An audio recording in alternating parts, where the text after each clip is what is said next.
Good evening, everyone. How you doing today? My name is Lawrence Laddie, also known as Mr. International. Welcome to Financial Independence through Small Multifamily Investing. I am based out of the Bronx, New York. I currently have 6 units in the Bronx, but I'm also looking to go get some more and expand my business and expand my market. I'm also looking in North Carolina, specifically the Piedmont Triad area. I'm also looking at Huntsville, Alabama, and Norfolk and Richmond, Virginia. And if anything happens in New York City, if it's worthwhile, I'll take a look at that also. So we're gonna move right ahead. I'm also part of the Myers Methods cohort, and I'm also part of the GOB network.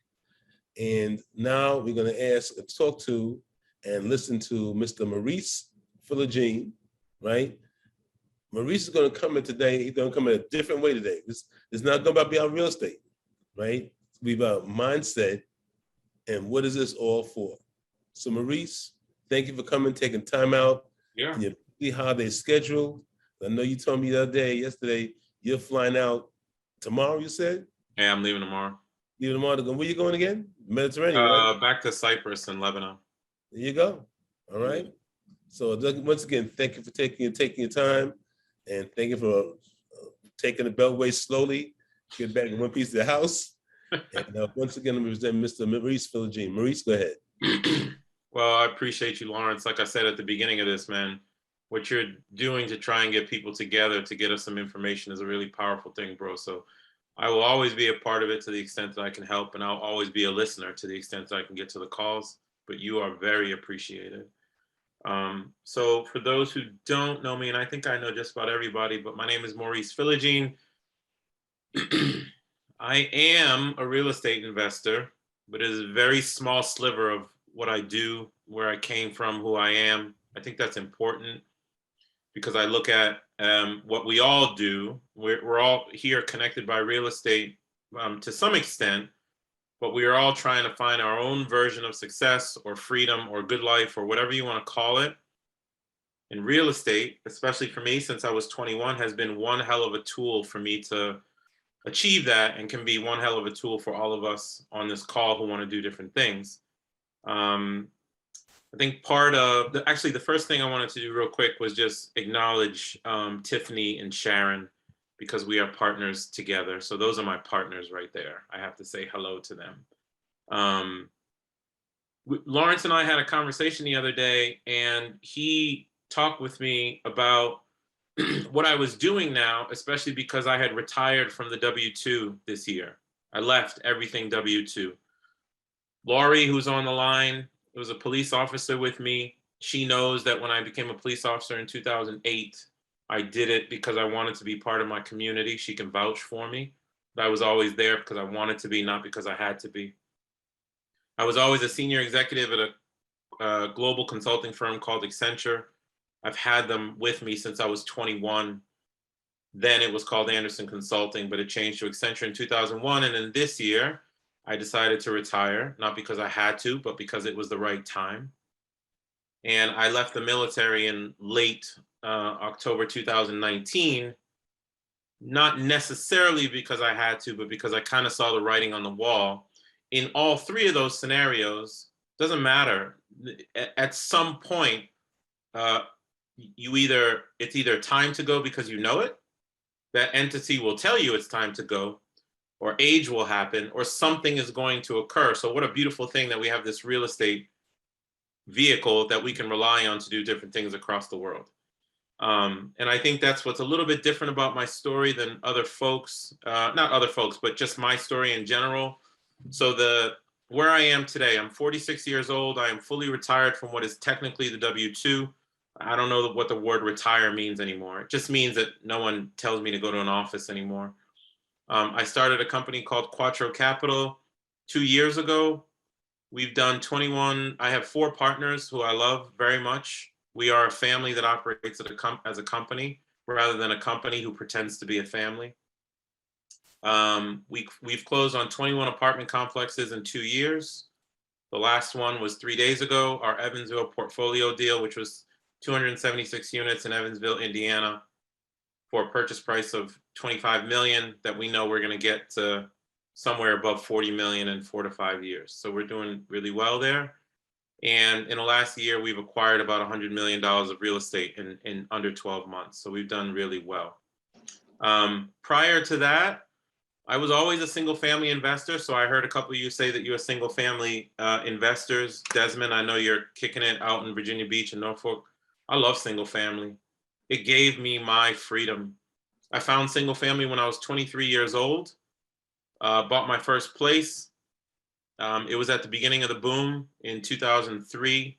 And my father explained to me that, look, son, if your equity went up by 30 grand because the place next door sold, that means you made 30 grand. And I was like, damn, that's pretty good.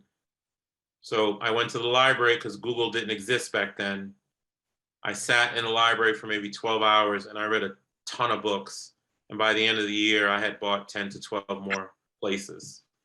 That's how my journey began. Recognizing when I was younger that I didn't want to sit behind a desk necessarily. I wanted to travel. I was already exposed to travel at 15, having been to France as a knucklehead inner city kid from Boston. You start to realize when you travel that the world is a lot bigger than where you are from. And I have plugged into that in a big way. So I'm 100 countries, maybe 300 times, and I'm constantly exploring the world to do different things, meet different people. I never travel as a tourist. My goal is to always to meet people, make meaningful relationships, and do something good for someone such that they might be willing to pick me up the next time I land. So there's 3 people picking me up at the airport in 2 days in Beirut. That's important to me. As much as I love DC, I need to get out of here really, really, really, really bad. I want to see the world. So that is generally my story. I am involved in restaurants from a passive income perspective. But what Lawrence wanted me to spend time with you guys on, and I'll pause after this point, was my belief about freedom, my belief about real estate as a tool to attain that freedom. I subscribe to what I call freedom principles, and I've been very heavy on it. Especially if you follow me on LinkedIn, you know I don't get off of it because I think people who go to work should always keep it in mind. Financial freedom, time freedom, geographic freedom, freedom of purpose, which is why I'm friends with Laurie after being a police officer, and freedom to build relationships with amazing people like you guys, because you help me grow, I help you guys grow. And I want meaningful relationships around the world. So I subscribe to those things. And part of why real estate has become so important to me is because it's just been a tool for me to live life on this planet as intended. I don't think we are here to exist. I think we are here to thrive. I don't like when people in the real estate space, for example, tout, I've got 30,000 units or 5,000 units, or it is a measure of activity, but it's not a measure of freedom per se. So I am very big on leveraging what I have created over the years to live my life a certain way. I'm very unapologetic about what I do, whether it's traveling around the world, building the companies that I've built, partnering with amazing people like Tiffany and Sharon, mentoring people to get into real estate. 2 of my partners who had not done a multifamily deal for 10 years, for example, in the past 2 years after me sponsoring them and partnering with them, they've done probably, between the 2 of them, they've done maybe $150 million worth of real estate, if maybe a little bit less. And I'm proud of that. It is one hell of a tool, and it should be used such that we do amazing things on this planet while we are here. It should not be used the way I think corporate has gone awry, which is everybody comparing titles and things of that nature. So that is my story. And I guess I'm just going to kind of open the floor, because the best way I can help a conversation is just to let you guys ask any questions you would like. And I am a wide open book, whether it's single family, multifamily, what I'm doing around the world, why I'm developing real estate in Cyprus right now, how that came about. I don't know what I'm doing actually, but it's working. Is that okay, Lawrence? That's me Oh, being, okay. that's me not being scripted. That's me being genuinely who I am. I got a question for you. Yeah. Right? Because with the topic or the title of this meetup is what is it all for? Yeah. And I'm like, can you just go into what we're talking? Can you go into that as to why you asked, why you said that? What is it all for? Yeah.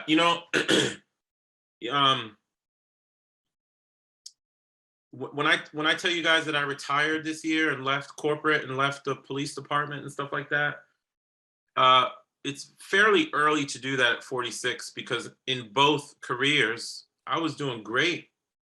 I made the most amount, like I was roughly 300,000 is what I was making this year between the two jobs. I was fine. But there is a purpose for us to be here, and we need time to access it. We do. My head was full with W-2 life. It really was. Laurie can attest to it, but if I was working corporate all day and then I would sleep 3 hours and then wake up, put on my uniform and then get out on the street and patrol, it was important to do those things, but there's other things I need to accomplish. So I could stay, make a lot more money, do the same things, go to the corporate office on 16th Street or the office in Arlington, continue down the path, climb the corporate ladder, or I can take what I've created, and real estate gives us that power. It really does give us power. That's why I started with real estate, because I have a fair amount of passive income coming in, well and above what I was making from my careers. I can take care of my kids. I can reinvest. I'm not a flosser. I don't buy a lot of stuff. I still drive my '05 Infiniti that I'm very proud of. I reinvest damn near everything. And because I did that, my assets are buying assets now. But all of it to say, it gives me the ability to do amazing things around the world. So for example, Lawrence, to your point, 10% is my number on the philanthropy side. 10% of everything that I generate goes to philanthropy. So I went to the bank yesterday and withdrew a certain amount of cash, and I'm bringing it with me overseas to the Mediterranean, and I'm going hand to hand with certain families who need help during the holiday season. I can do that. And selfishly, very selfishly, I don't give money to charities per se. That doesn't suggest that charities are not good. That just suggests that I selfishly want to see my impact on families. So being able to bring, a certain amount of revenue like that, I paid for 2 years worth of a one-on-one tutor for an autistic kid, just as an example, because my oldest is autistic. And when I had to take care of him, I didn't have nothing. So knowing I could do that is a big deal for me, Lawrence. So yeah, the title of this was what's it all about? To me, it's about freedom. To me, it's about giving back. To me, it's about helping folks like you guys get whatever goals that you want for your families and lives, and me getting that as well, and learning from you. But the thing that binds us to here today is real estate in a way, and it has been one hell of a tool for me since I fell ass backwards into it in my early 20s. So one more question. I'm gonna turn it over to the floor. Right now, you as we were talking. You talked about your son. Yeah. Right? And can you just recap with the people here? Tell them that's what gave you the pause, because you said to me, I'm gonna stop cutting back. I'm gonna start cutting back on my hours on real estate. Oh yeah, I will tell you. Yeah. So can you recount that for me? I will. Thank you for reminding me. What Lawrence is referencing was I left the police on September 30th, 2021. I left Accenture on October 31st, 2021. And on November the 10th, I realized that my schedule, it was just getting full of other stuff. I was just going back to working again. Not working, I love to work, don't get me wrong. I hustle with the best of them. I'm still up every day at 4:00 in the morning. But what was happening is my schedule was just being filled with shit. I don't want to talk to that many people every day. I don't. I have a 21-year-old autistic, high functioning autistic son. and I have an 8-year-old. My 8-year-old about a week ago, and I can't remember if I told you this, Lawrence, but he made it clear to me that he wanted my time. He had a bit of a meltdown. I shut everything off. I was supposed to be in Tennessee with my business partners, celebrating the Evansville portfolio deal, Sharon and Tiffany, that we had just closed, a $25 million deal that we had just closed, and I told them I wasn't coming. So now my calendar only accepts meetings between 10:30 a.m. and 2 p.m., Tuesday through Thursday for the most part.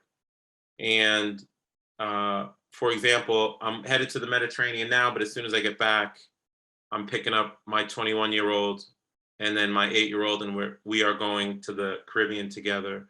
I'm being very intentional about spending time with them because, especially for my 8-year-old, I think I got about 6 or 7 years left till he doesn't give a shit what dad says anymore, right?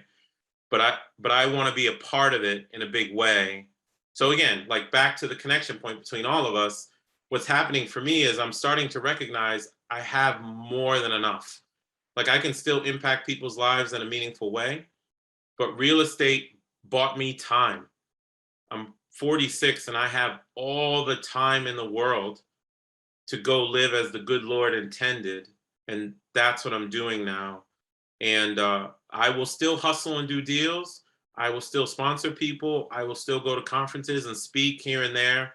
But it will be a minority of my time because of what I've created over the last 25 years. And I recognize that, because if I keep doing what we all do, which is like, you know, the top of a mountain is the bottom of another one, and you just keep going. It never ends. The journey doesn't stop at all. But if you do have a certain amount of passive income or revenue and have the ability to affect family or lives of friends, that investment in time is significant. And that's what's happening to me now. I just have noticed that I want to be a different person. And, you know, this real estate thing gives me the power to do that. Thanks, Maurice. Thank you very much. All right, James. Go ahead, James. Question. All right. Thank you. Always good to hear you speak, Maurice. I've heard you a few times, and I don't know if I've ever asked you though, or heard you talk about how you balance, you know, the W-2, the family. I mean, your jobs seem that they took a lot of your time. You were police, military, and you became a successful real estate investor. Yeah. I'm struggling right now. I started a new job in August, a new W-2, and the schedule really does allow me to, you know, do that and to continue in multifamily real estate. But I'm struggling to balance it out.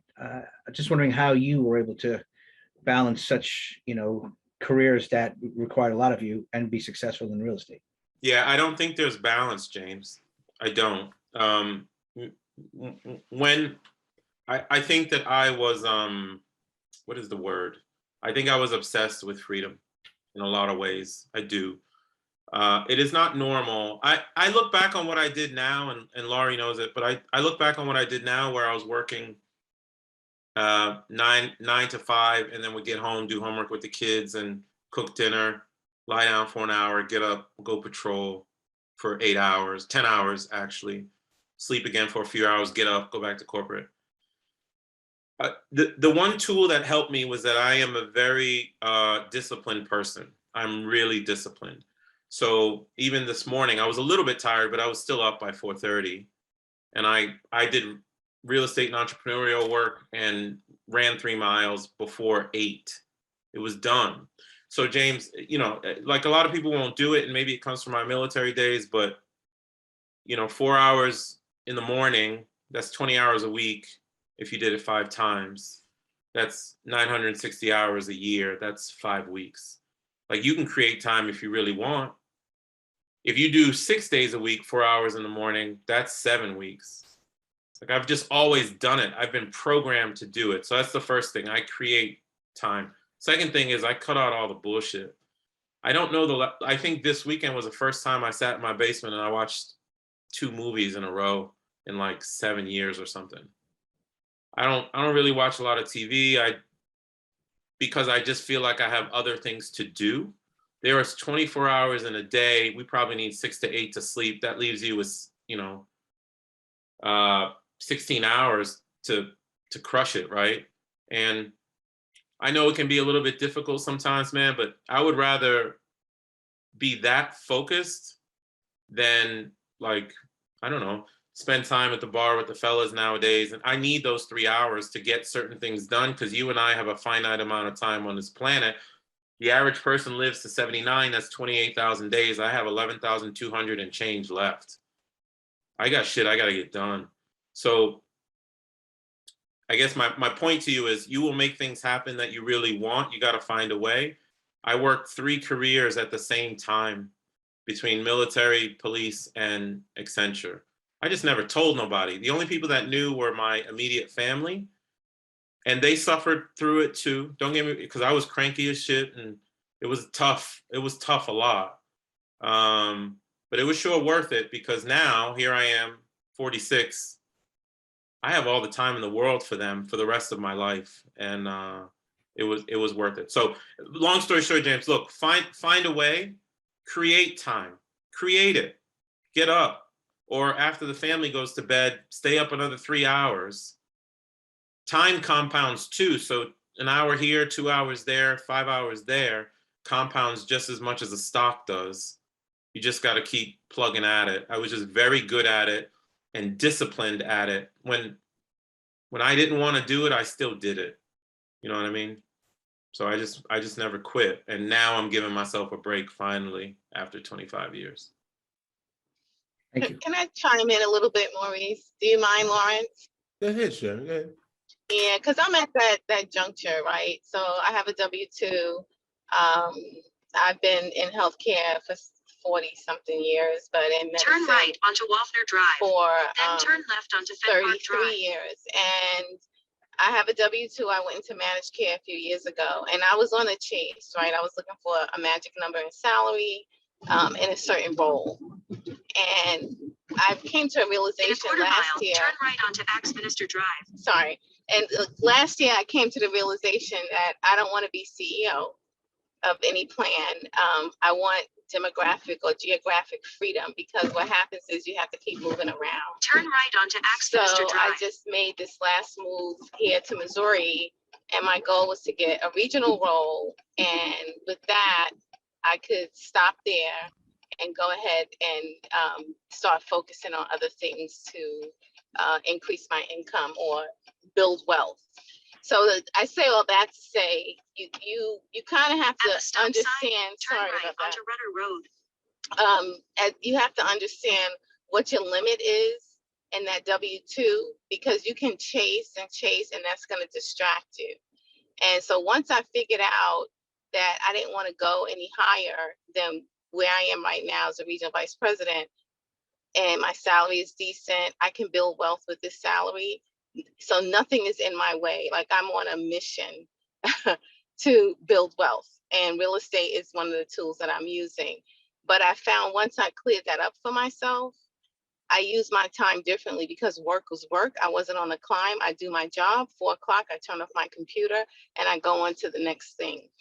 And so realizing what it is, otherwise, if you're still in the chase on the W-2, you're going to be distracted, because you're not sure where you're going. Once you clear that up, the W-2 is a tool.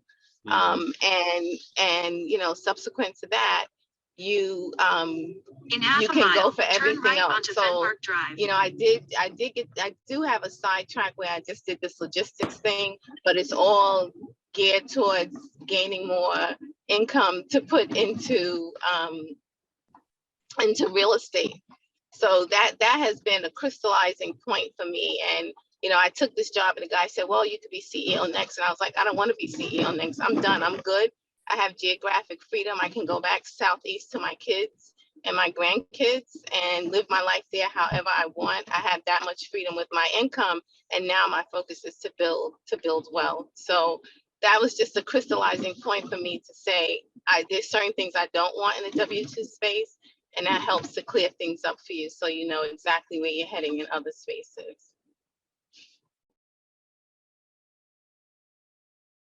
Hey, Lawrence, I'm just going to add very quickly as a follow-up to Sharon. I post about this a lot, but I didn't take certain jobs in the way Sharon's talking about. I usually work 30 to 40 hours a week on the corporate side. I was asked to enter the partner track 4 times. Last time I was promoted on the corporate side was 2013. That's a long time. But making 200 grand working 30 to 40 hours a week, if I would have gone the partner track, maybe I'm making 350, but I'm working 100 hours a week. I was very aware of time, the way Sharon is talking about. Because we need time to go find assets, because listen, this entrepreneurial stuff that you guys are doing, whatever assets you buy, James and Sia and Desmond, these assets can be with you for the rest of your life. Corporate or any job is not going to be with you for the rest of your life outside of a pension, and all those things are going away. So we have to use these paychecks very wisely and change that income from active to passive income that will take care of you later. I just want to say amen. Anyone else has a question? Go ahead, Sia.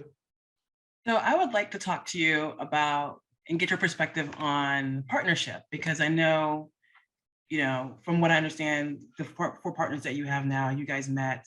I don't know if you met one at a time, or I know there was an event and the connection there. And I'm just curious about that, because obviously in multifamily, everyone says it, that you can't actually, I mean, you probably could, depending on your funds, right? But in general, you really can't take down assets by yourself. You can't really grow the work the way you might want to alone. Yeah. Like, you're going to need partners. And so the question then becomes, 1, how do you find the partners? 2, how do you vet the partners?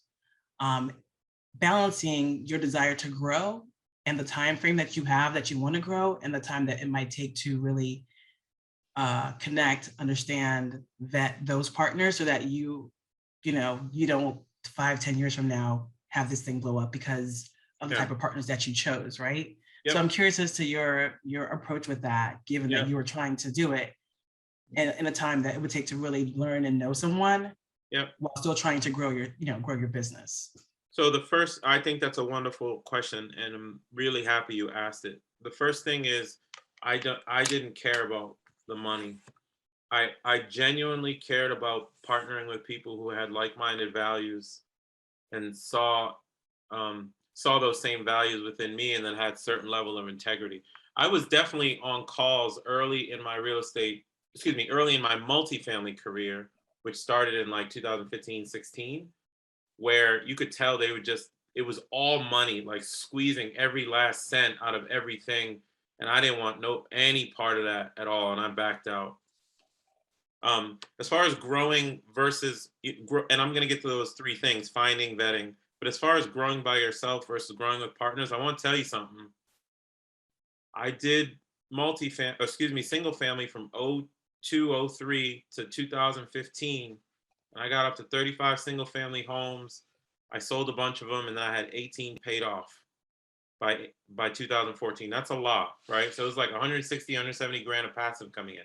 I did a lot, and I was self-managing for a long time until I got smart and hired property managers. I started Quattro with my 4 partners in late 2019, and you heard how much we've done, like 21 apartment complexes, 100 million in the last 11 months, not even 12 months yet. You just cannot accomplish that much on your own. Whether you admit it or not, we need each other. We do. So I just want to throw that out there, because I have philanthropy goals and I need wealth to hit it. And I can't get wealth without my partners and without my investor partners as well. So we need each other to do all this stuff. Scale with partners. Second, all right, finding partners.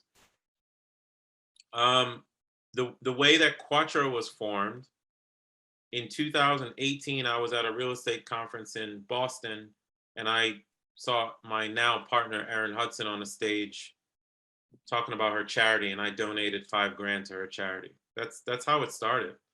We became friends, and a year later, she called me to sponsor a deal.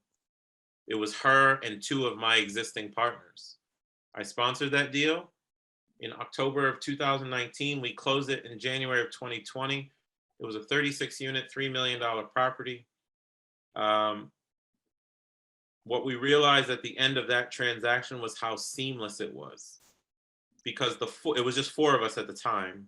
The 4 of us took on natural roles to get it done. Some people, you know, like one partner took on loan processing, one partner took on physical and financial diligence, another partner took on raising funds. Like there was something about it that I recognized. And then when I was on the phone with these folks, I had never met anyone in person except for Aaron now, and I was closing a deal. And mind you, I had been a federal agent for 20 years by this time. Okay. And then I had been a police officer for a long time, so I can see bullshit a mile away. Right. I'm actually being really serious, because you can hear the way people talk, and they will act as if they're genuine, but they're not. All they're trying to do is make a buck on top of your back, or on top of the resident's back, which is even worse, or even worse, on top of your investor's back. And 50 grand or 100 grand to someone who's been working 5 years to save it is a big deal, right? But I felt it. So that's how I found them. And the moment I realized that I had like-minded ideals with these folks, and one of them smartly said we should stick together, and I was hesitant about that, because I told you my history. I did it all by myself, but I just took a leap of faith, and it worked. Now, as far as vetting them, I did my own research in the background. The things that I could get to: criminal record, talking to people, social media. We do that sometimes on our JVs too, right? Some of my partners here will know that. But there does come a bit of a leap of faith, Sia, in it. I think you just got to feel people out, and just you get it. So I don't want to act like there's some formula. I don't really think so. I think there's values, and then there is a leap of faith to an extent. And one last point: please don't partner with people just for the sake of making money, because you are married to these people for the life of the deal, and their integrity becomes your integrity. So if the deal goes to shit and something was done without integrity, you're tied to it for a very, very, very long time. So take that in consideration. But to find your partners, hit the conferences, hit these meetings, listen to people, listen to their personality, the way that they speak, what their value system is, the way they talk about life. If they're just talking about money constantly, I would turn the other way. I don't like that at all, because money should be a byproduct, an outcome of doing something good or doing something right. So that's my answer to that question. But thank you for asking it. Thank you, Sia, for the great question. Anyone else has a question? Yeah. Yeah, Aaron. Hey, what's going on, Aaron? What's going on, Mr. International? Good to see you, man. Good to see you, man. So the person I have commented the most on that post is a guest speaker, because his post has been on fire all the time. Like I'm always commenting, because man, he has so much insight and so much great posts, man. Where do you get some of those ideas for your posts, man? Because they all be on fire, man. I mean, just the things you talk about on there. It comes naturally, bro. I think I pay attention to a lot of things, but you know what I have the benefit of? I have the benefit. So just kind of what we were talking about before, the careers, where they came from, and the way that I grew up. So I can operate in blue collar, white collar, no collar. I can go back to the hood, and I can go to the White House. I can go overseas and talk to the Swami native people in northern Finland, and then I can go to Beirut tomorrow and speak French with my friends. I can kick it with y'all on this call and talk real estate, and then I can get off the call and talk to Laurie about what happened on patrol last night. I think just for some reason, I've been very blessed to have different experiences across a multitude of people, industries, whatever, and it just stuck. And I don't know, the way that I think about the world helps. And then my journey, Aaron, which I fell ass backwards into just by reading a lot of books over the years, gave me a perspective that I understand now is a little bit different from most. And then the one other thing I'll add is I don't care what people think at all. And I mean it in a very positive way. Someone asked me, are you worried when you sign a $20 million loan package? No. If you've been in situations the way that I've been in them, going into a house after a burglar or I had a high-speed chase in Maryland when I was a police officer, and when the guy crashed, there were two guys in the car, and both of them had a gun in the car, and they both had one in the chamber, and it was clear one was high and all that. I was in this back neighborhood by myself for about 75 seconds until my shift got to me. You see things like that in the world, or you go to Djibouti, Africa, or you go to southern Turkey on the Syrian border, and you see the things that are happening. When someone comes on social media and says something stupid or whatever, you have so much perspective, right? So then I say exactly what I think about corporate. I think corporate is a wonderful tool, and I'm very happy, and the skills I learned from it are amazing, but it's not a life destination. It's just not. People act as if it is, and if it is for them, that's okay, but it wasn't for me, and I'm very vocal about it because I think there are people who are living in quiet desperation and want to get the hell out because they're not accessing life the way that they intended. So my answer to your question, Aaron, I think my background, right? Being an immigrant kid, speaking a lot of languages, visiting a lot of the planet, operating corporate, briefing 4-star generals, going to the White House to brief officials, being at the Pentagon, being overseas, rolling down the street with the fellas, being an Omega Psi-Phi member, being able to walk in the hood, like it's just so many dynamics that I think I can speak with authority and familiarity in any space, and that's probably where it comes from. No doubt, man. No doubt. I think you said it all, man. Appreciate it. Thank you. Yeah, bro. And thank you for always being so supportive on that stuff. Sometimes I press enter and I'm like, ooh, that's gonna sting a little bit with people. Hey, see ya. I'll be in Baltimore this weekend. Just to let you know. Oh, really? Okay, Yeah, now. I'll be back home. So Yeah, we'll have to meet up or something. yeah, absolutely. So you know what? I'm Desmond. 1 second, Desmond. You know, Maurice, when you talk about the days, you had that post where somebody posted how old you, the age you are, how many days you got left, how many days you wait. I print that thing up. I haven't been the same since. I've been the same since, man. That's scary. It's a different way. It's a different way of thinking when you generally know the days you have left. And to Aaron's point, that piece of paper, your life in days, was presented to me by a guy. This will tell you a lot about my mindset. Presented to me by a guy that I met in Costa Rica. I went to Costa Rica when I was 33 to a retirement conference because I couldn't understand why everybody kept talking about this word retirement. So I get down there and I'm the youngest one by 12, 13, 14 years at least. And this guy, Gil, was like, yo, what are you doing here? And he invites me to his crib and we break a 12-pack together. And he explained to me how he left Florida. He wanted to access life the way he wanted to. He started developing in Costa Rica. And he gives me this piece of paper that expresses your life in days. Yeah, I wasn't the same after that either. Because he's like, man, don't wait till you're 50 to do what I'm doing. You got to do what you want to do now to the extent possible. So I feel what you're saying, man, but I don't want to act like I came up with that. Someone gave it to me, but that was me traveling the world trying to figure out what this planet is all about when I got it. Cool. Thank you. Go ahead, Des.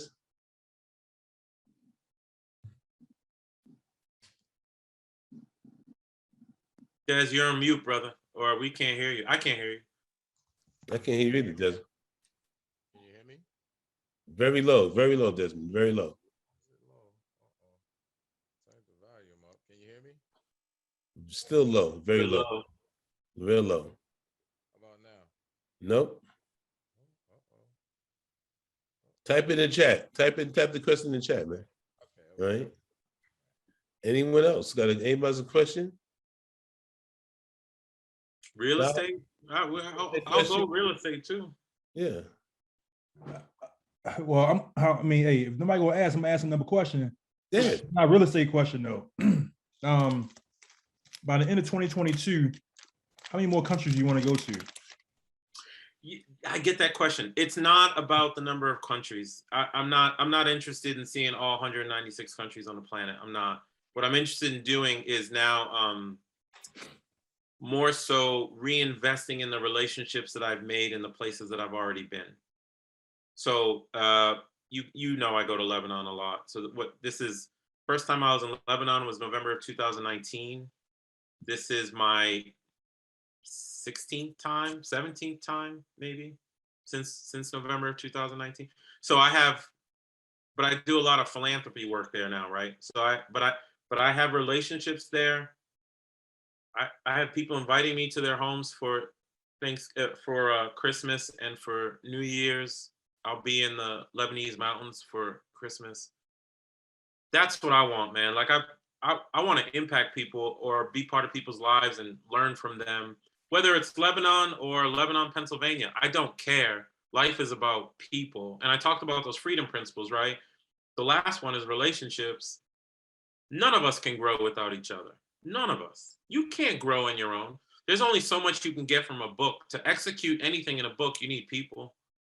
So I want to meet as many people, not as many people, because that's not efficient. What I want is to build meaningful relationships that matter. So to your point, Aaron, it's not like I'm not trying to get to every single thing, but I'm trying to reinvest. But there is one place I was supposed to be in Greenland over New Year's, and because it's going to be dark most of the time, and the flights were a little bit difficult, I delayed it. So I'll be in Greenland early next year with my 8-year-old, and that's the one place I could not find through my network that I knew someone. So I'm gonna have to start fresh there a little bit. I'm gonna tell you like this, and I know it might be a question, man, but I think yours and Thatch's kids, because Thatch when he has a lot of great things that he does that he puts on IG, but I think just the contact and what you guys do will be so detrimental to your children. Like Thatch, he has like a he shows like his kids have their own basically laundry stuff, so they get all the coins. So they makes at least $9,000 a year off of coins. They get all the coins, take it to the bank all the time. He shows all the time. But it's showing them, hey, you can be a businessman. They're 13 and 15, and they're doing this at this age. For your kids, just seeing the world, you're bringing them along. It just like you said earlier, it just grows you, and you see different cultures, and you're more well-rounded. It helps, and my 8-year-old especially will say, Dad, where are we going to go explore next month? I want to go do something new. And that gives me more joy than, I want to play football next weekend. Like, it's perspective, and there's nothing wrong with one or the other, but that's my value system of my kids being exposed to the planet. Right. Thank you. Desmond, you ready? I think he might have put something in the chat. Oh, it's in the chat. He says, do you have virtual assistants or programs taking care of tasks, scheduling appointments? I'm reading the 5 a.m. Club, the 4-Hour Work Week, and 0 to 1 by Peter Thiel. Love that question. I don't have the book here, damn it. It's behind my couch. 4-Hour Work Week is probably my Bible, Desmond. So for the folks on the phone, I am very big on automation and minimalism. I don't really buy a lot of things. My mail is automated. My business is automated. Quattro Capital, when we started it, we knew we were going to employ systems to be able to manage the 300-400 investors that we have now. That's all through certain tools. We use Slack to talk about certain properties and the property management there, etc. So everything, Desmond, is automation and outsourcing. I have used virtual assistants in the past. I have even gotten help on social media, but I will tell you why I don't get help anymore. So the push you've been seeing on LinkedIn per se, it's all me. And the reason why is because I don't want to feel far away from Dale. I don't want to feel far away from Sia. I want to know what Janelle's talking about. You know, if Wayne put something up there, I want to understand what he said. I don't want it to be someone else because the journey for me is being connected to y'all. So I like doing those things. And then also, Desmond, this is just a personal choice because obviously companies grow like an Amazon or a Tesla, things grow. You employ different people and things of that nature. But I have a particular value system when it comes to my investors or investor partners. I need for them to be as close to the money as possible, which means I need to be as close to the money as possible, which means I don't want VAs or assistants in between me and the money or in between me and the processes. So if someone calls me and they're putting $1 million into one of my deals and they're asking me what the property management is going on, I don't have a VA sit in the property management meeting and then report to me. I need to sit there. I need to absorb it. I need to feel it. I need for that investor when they call me to feel like, damn, Mo has his finger on all of it and will be truthful whether it's going good or bad or what have you. Doesn't mean you can't operate your business the alternative way, which is having those things and then training those people. Of course you can. But I have no interest in becoming $1 billion company. I have interest in impacting a lot of people. So it's just my particular value. But I do leverage a lot of what is in the 4-hour work week as far as outsourcing and automation. And you heard me talk about the Tim Ferriss in that book talks a lot about immersive trips. I do that all the time. I will leave DC on a Thursday. I will come back on a Monday, and I might have just been in the Finnish Arctic for 3 days or 4 days. Because that's how I get constant learning. When I feel like I'm in the rat race, I get very anxious. I don't like it. The way that I break it up is I go do some stuff, I'll do a deal, I'll hustle, I'll talk to y'all, or I'll get on a plane and I'll go somewhere and learn something new and be around someone who can teach me something. But 4-hour work week is a great one for that type of stuff. Thank you. Great question, Des. Because is anyone else with a question? I have one more. Yeah, Barbara. Okay. And this could be, and it could be, Maurice, and then of course anyone who wants to add on, because this is something that I've actually been trying to figure out as we transition from our single family. We do not a lot, but we do a good portion of Section 8, affordable housing with our rentals. And I'm trying to figure out a way, or if it's possible, to do that same thing where it's still profitable. If we, JV, no big deal, but if we end up doing something syndication wise, where it's still profitable to do something like that, affordable housing, where you can still make a profit for the investors, but still be able to provide housing for programs like that. And I'm just trying to figure out, what avenues or what places I could go to find that out. Because that would be really like one of the goals that we have, to be able to transition things that we do in single family and do it on a larger scale. But obviously we couldn't do it on our own. And so needing the investors or other partners that be willing to do something like that. I'm curious as to I know you guys do a lot of, when you guys do deals in Quattro, it's not necessarily about the dollar amount, it's about the impact you have on the residents, but you obviously still have to make a profit, right? And so how do you balance that? Yeah, let me see if anyone else wants to answer before I go. Okay. Of course you can, Sia. I'll give you an example. I mean, I don't know what programs you do in a single family or whatever, but I will give you an example of something that occurred in multifamily in Atlanta. We bought a 36-unit property in Atlanta. Unbelievably, it closed March 16, 2020. Do you know what happened? Like 2 weekends later, the country shut down because of COVID. Quattro's portfolio was not affected much by COVID at all. We were affected by about 1% vacancy, so not much at all, except for this property. Like half the residents stopped paying. That ended up being fine. A good portion of the people who weren't paying were people who probably didn't need to be there anyway, and they were taking advantage of the system and the moratorium and all those types of things. But here's what happened. I was actually in Lebanon when this occurred. I was calling around to try and find, I wanted to do this anyway, nonprofit organizations that we could partner with in the city of Atlanta to somehow be a good steward in the neighborhood. I didn't know if we could make money from it or not. I had no idea. But what I learned was, hell yeah, you can make money doing it. Open Doors is a kind of a throughput charitable cause. The federal government funds a lot of it. Private donors fund a lot of it. But long story short, they will house homeless families or those affected by homelessness, especially in the Black community, and fund their rent for a while. But they need property owners who'd be willing to take them on. So I was like, I got a problem, y'all got a problem. Let's solve each other's problem.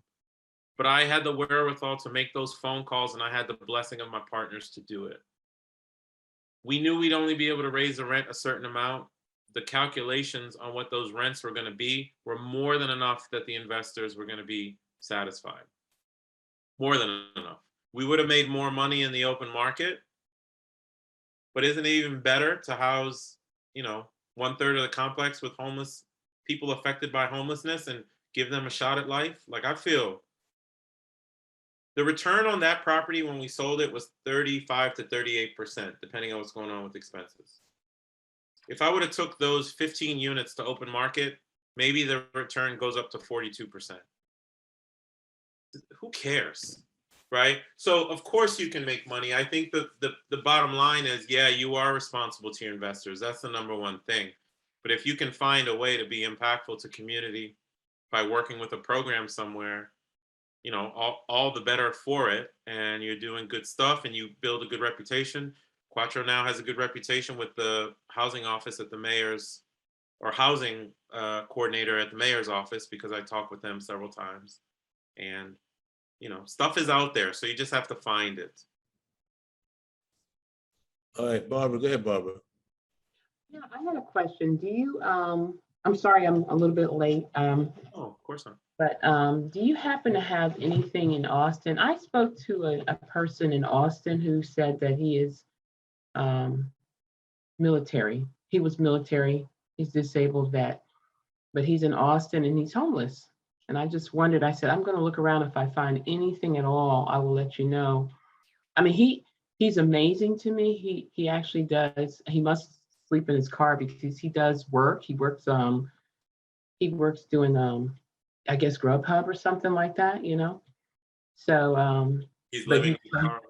But he's living in his car. And I said, if I can find, he wants to buy a house, but of course you know what it takes to buy a house. But he's living in his car and he's a disabled vet.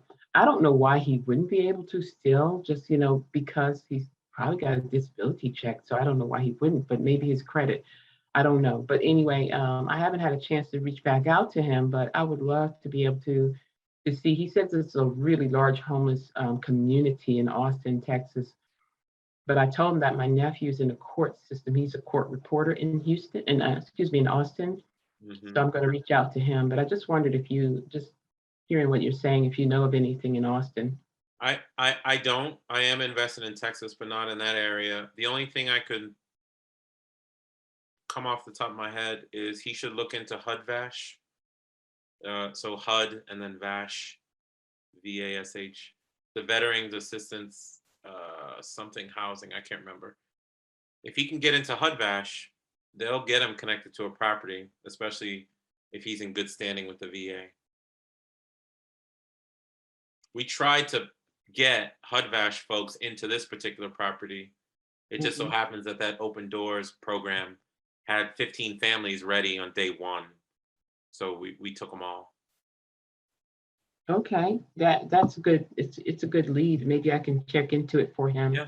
But I just thought, it's really sad. I mean, that, I don't know why he's disabled. He didn't really go into detail, but he just mentioned that he was in that position. But can you imagine? You just talk to people that are so upbeat. They're pushing. They're just doing what they've got to do. Yeah. And they're in a bad situation. There's some people who just they're not really in a situation like that. And like some of the things that you said, one of the things that you said, because I do help someone with all the rent relief, but those folks really are taking advantage. Some of them. I'm not saying the people that, I'm just saying some of them. I know. We They're know really that, taking but advantage. Yeah. there are good people too who do need help. And that's another blessing we get as real estate investors is we get to help families in some capacity. We have families who move into some of our units and they'll tell us and they don't qualify, they don't have any furniture, and we'll go get furniture from a nonprofit organization and fill it. And here you go, this person sees a good deed and now they're motivated and they get a job and they stay with us for years. And okay, so let's say if they screwed us and didn't pay. Well, that's 1 unit out of 300. We'll survive, right? I just want to do the right thing. And that's going back to whoever asked the question about partnering with people. Get with people who will do the right thing. It matters. Thanks, Maurice. We have time for one more question. Sure. One more question.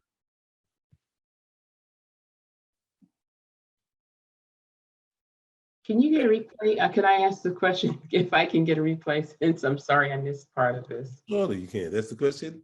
Surely you can, Barbara. No problem. Hopefully that's not the last question. So I want to piggyback on what Barbara just brought up. I don't know if this is something that's doable for them, but are veterans able to with the VA loan as far as the 3.5% down, or sometimes you're able to get a home with no money down with one of those programs dealing with veterans? Yeah, go ahead, Barbara. I was going to say, I was a loan officer for quite a while. I know VA, if you have disability, then typically you don't have to put money down, but typically there are closing costs. If they can find someone that will pay their closing, I don't know right now because I'm not in this market as a loan officer, but with this being a seller's market, it's a possibility that might be difficult, but it's just going to depend if he can get, the money for closing, because usually, and he may be able to, he may be able to get someone to do that. Yeah, there's programs that I know that will pay for closing costs, just for the average everyday people. So I would assume that there has to be something out there for a veteran that program to pay for their closing costs as well. I would guess. I used the VA loan. It was 0% down. Yeah. I paid my own closing cost, and it's guaranteed by the government. You don't have to have a major amount of W-2 income or whatever, because they will guarantee it, but obviously they want to know that you can pay it. So that's still there. I think the benefit is you don't have to put any money down, right? And if the numbers work, the numbers work. Mm-hmm. But I think, Barbara, your guy is probably a little bit different in what he needs.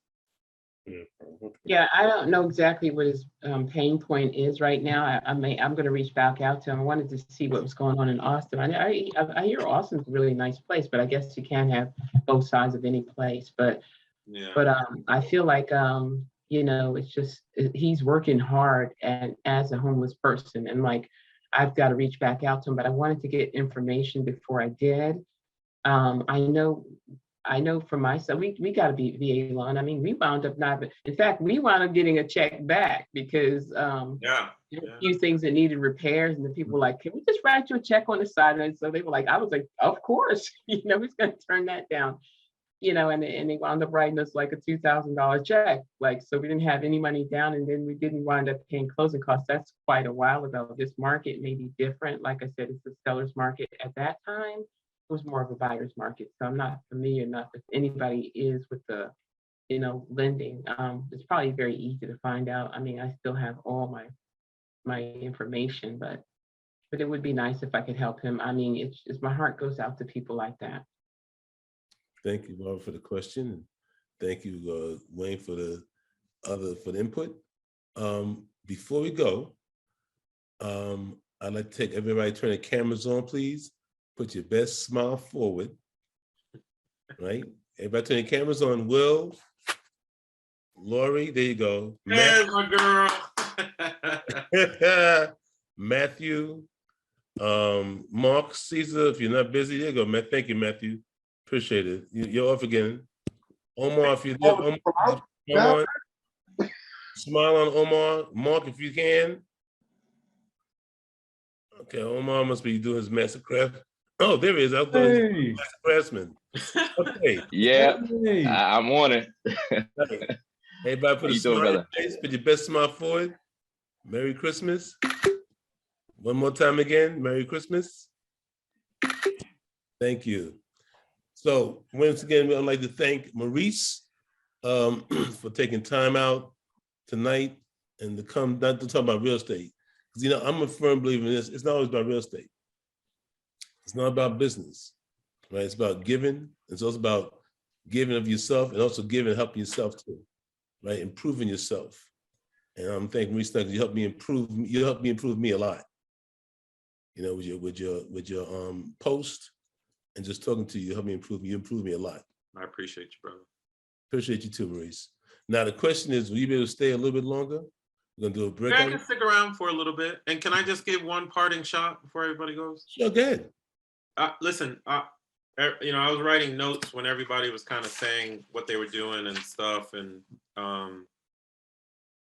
like everybody's at varying points in their journey, which I think is wonderful. There's a diversity of people here.